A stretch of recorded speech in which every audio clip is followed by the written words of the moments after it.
Okay, this is something that I'm trying to be a student of immigration in a broad way.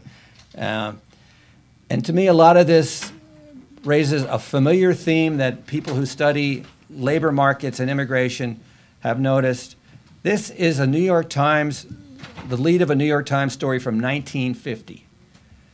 Much of the economic distress among seasonal farm workers results from a concerted, long-term effort by big corporation farms, particularly in California, to keep wages at rock bottom by the use of foreign labor, the President's Commission on Migratory Labor was told today.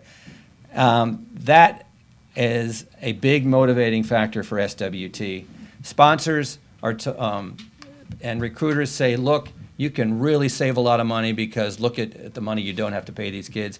And State Department tells them, boy, don't feel guilty about this. You are doing well, but you're also doing good. And the sponsors are quick to trumpet that on their websites. They talk about all that this program accomplishes for the foreign kids. It gets them ready to grow. It gets them ready to compete in an international competitive market. My question is, okay, what is happening to American kids?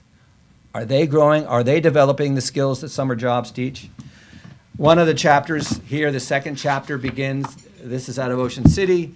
Young Americans simply, they have no idea of what's happening while they're thinking, beginning to think of getting a summer job maybe in April, maybe in March, but already the recruiting trips around the world in December, January, and February, I paraphrase Mark Twain, employers can line up their summer workforce halfway around the world before American students put away their winter boots.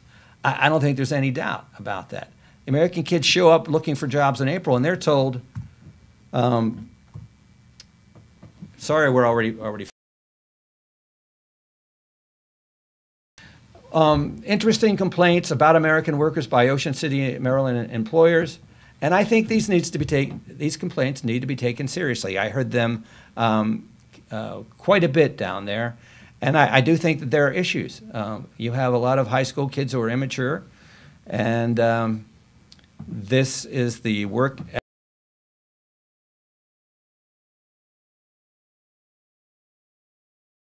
One thing I think, and I'm going to speed up here, really highlighted to me the difference. The Ocean City police force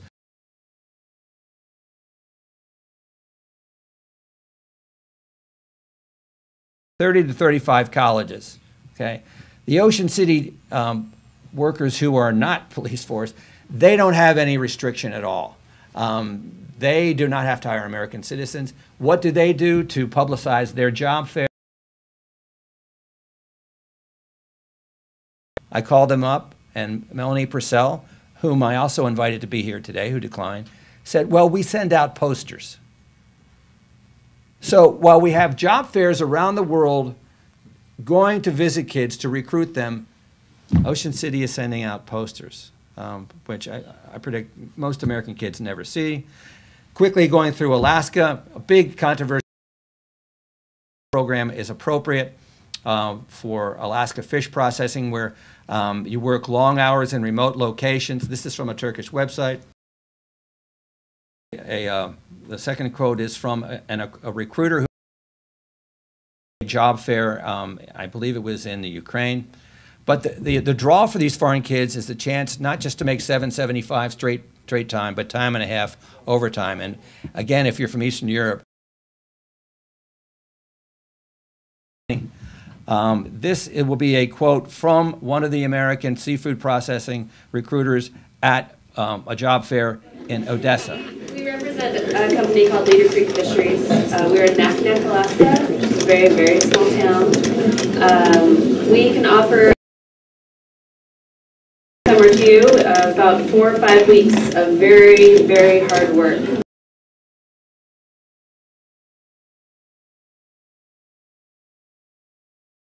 And work and sleep and eat. So that's about it.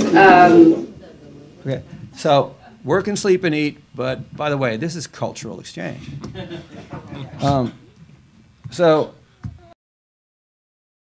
But the kids are happy to take the jobs, and as we'll see, the American guys up in Alaska say it's hard to get them. This is a quote from Brian Gannon, who I hope was going to be here today, a guy who I think sincerely believes in the value of this program.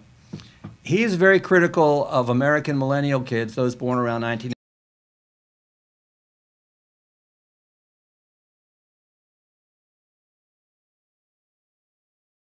I think American kids will do these jobs. I did talk with several Alaskan Department of Labor people who say, look, we get calls every day from Americans in the lower 48, as they call it, looking for these jobs. But still, Brian Gannon is a very decent fellow, says that I have tried to recruit, I can't get them.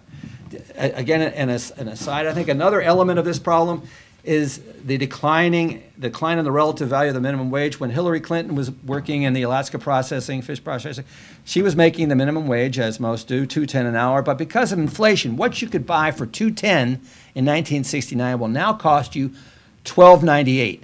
But what has happened meanwhile to the minimum wage? It's up to $7.75. Obviously, there is an imbalance there. Okay, just kind of summing up here quickly.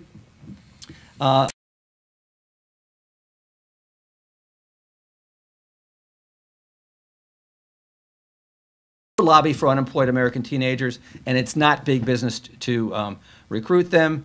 Down below is a quote from a woman, Renee Ward, who does try to recruit American kids, has a small business, and she is frustrated in her calls to SWT areas up in Cape Cod or Florida or Nevada, and when she talks to employers, they say, we're okay, we just increased.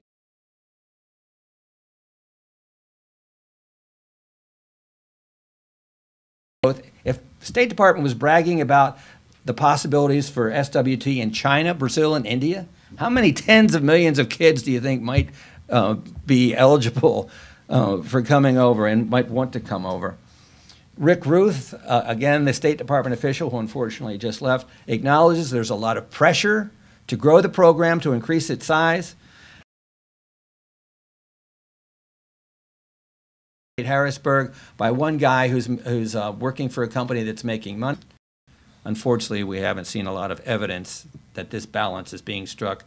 This is a program which is tilted very heavily to the side of growing the program and of making a lot of money by hiring foreign kids.